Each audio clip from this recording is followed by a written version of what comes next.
आप डॉक्टर बनिएगा, इलाज करिएगा, पढ़ेंगे तो अच्छे कृषक बनिएगा। कब किस समय किस खेत में किस फसल के लिए किस तरह के खेती करेंगे, तो सब चीज आपको ज्ञान पढ़ाई लिखाई से मिलता है। इसी पर कई तरह के हमारे संत कबीर दास जी बोले कि पत्थर पूजे सो हरि मिले, तो मैं पूजू पहाड़। पत्थर पूजे सो हरि मिले, तो मैं पूजू पहाड़। उससे तो भली है शक्ति जो पीस खाए संसार, पीस खाए संसार। तो वो भी कर्म की बखान करते हैं कि कर्म को इतना महानता के साथ काम कीजिए कि जग में आपको लोग महान कहें, जग में आपको नाम सब लोग ले। जाति के विषय में भी बोले हैं गुरु रविदास जी कि जाति में जाति है। देखे होंगे कि जाति में जाति है जैसे केतन के पात। तो आप देख रहे होंगे कि जाति में फलना जाति नहीं, जाति से ऊपर है कर्म और जाति से ऊपर है मानवता। तो हम लोगों को मानवता का धर्म को निभाना चाहिए और अपने कर्म को प्रधानता बना करके कर्म को हम लोगों को पूजा करना चाहिए। तो हम लोगों को जो संत शिरोमणि गुरु रविदास जी की वाणी है, उस वाणी को हम लोग ग्रहण करेंगे तो आपको समाज में उसको अच्छे ढंग से आप समाज को जोड़ सकते हैं और समाज को जोड़ करके अच्छी दिशा में समाज के कार्य में समाज को लगा सकते हैं।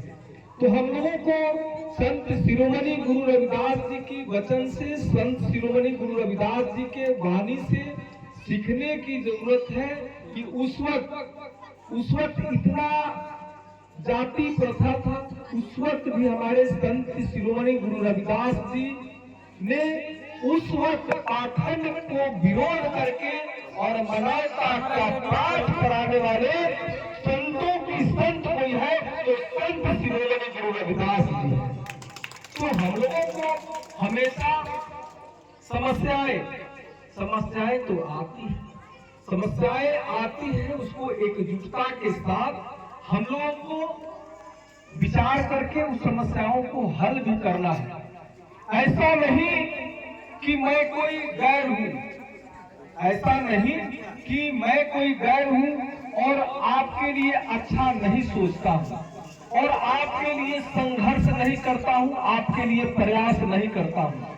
पूरे ईमानदारी के साथ हम आपकी समस्याओं के लिए, उस समस्याओं का समाधान करने के लिए मैं संघर्ष कर रहा हूं, ईमानदारी से काम कर रहा हूं और मुझे आशा और विश्वास है कि जो समस्याएं से हम लोग लड़ रहे हैं उस समस्याओं पर एक दिन हम लोग काबू भी पाएंगे और उस समस्याओं का हल भी होगा, उस समस्याओं का समाधान भी हम लोग करेंगे।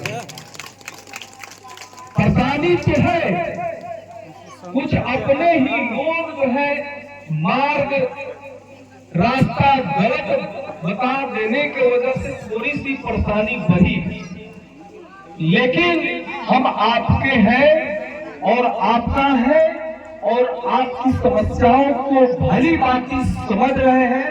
हम पूरे ईमानदारी से लगे हुए हैं और ईमानदारी से काम कर रहे हैं। हमें आशा और विश्वास है, थोड़ा जटिलता, थोड़ा सा गंभीरता हो गया है, थोड़ी परेशानी हो गई है, लेकिन उस परेशानी के बावजूद भी हमें पूरा विश्वास है कि जिस कार्य में आप लोग लगे हुए हैं उसी कार्य में हम भी लगे हुए हैं। वो कार्य भी हम लोग कराएंगे और जो रास्ते बंद है वो रास्ता बंद है, एक दिन सड़क का रूप धारण होगा। हम लोग इस प्रयास में लगे हुए हैं। समस्या मंदिर की निर्माण का बात है तो हम लोग इस पर भी हम लोग लगे हुए हैं। कि जो भी होगा हमसे जितना बन पड़ेगा मंदिर के निर्माण के लिए हम लोग सहयोग राशि मदद करने के लिए तैयार है। और उस राशि से आधे अधूरे मंदिर है, उस आधे अधूरे मंदिर का भी निर्माण का कार्य पूरा होगा। और संत शिरोमणि गुरु रविदास जी की मूर्ति भी लगेंगे। और आप लोगों का इच्छा मर्जी होगा तो बाबा साहब भीमराव अंबेडकर की मूर्ति का भी इस मंदिर में स्थापना होगा। हम लगातार इस प्रयास में हैं और जो समस्याएं हैं उस समस्याओं का समाधान होगा। आपके ही हैं, आप लोग हम पर विश्वास कीजिए। थोड़ी सी कुछ कमी के वजह से हो सकता है कि हम पर विश्वास आप लोगों का टूटा है, लेकिन विश्वास तोड़ने वाले कुछ लोग हैं जो अविश्वास पैदा हम पर किया, जो हमारी बात, जो हम संदेश जो दिए थे उस संदेश को गलत दिशा में उसका अर्थ को बताने का काम किया। लेकिन मेरा संदेश एकदम साफ सुथरा था और संदेश आपके हित का था और हम आपके हैं और हम आपके लिए हमेशा प्रयास करेंगे। क्योंकि आप सभी लोगों ने एक एक वोट दिया, एक एक वोट देकर के आप लोगों ने मदद करने का काम किए। हमको विधायक बनाए, आप ही के वजह से हम मंत्री भी बने। ऐसा नहीं कि आपका मंत्री बनाने में, विधायक बनाने में आपका सहयोग नहीं है, आप सभी लोगों का भरपूर सहयोग है। और जितना आप लोगों ने मुझे सहयोग किए हैं, हम उतना ही सहयोग करके जो समस्याएं हैं उसका समाधान करने का हम लोग प्रयास में लगे हुए हैं, पूरे ईमानदारी से लगे हुए हैं। ध्रुव भाई भी हम लोगों के साथ मदद कर रहे हैं। कुछ जिम्मेवारी इनको भी हम दिए हैं, राहुल भाई को भी जिम्मेवारी दिए हैं। हम सब लोग मिल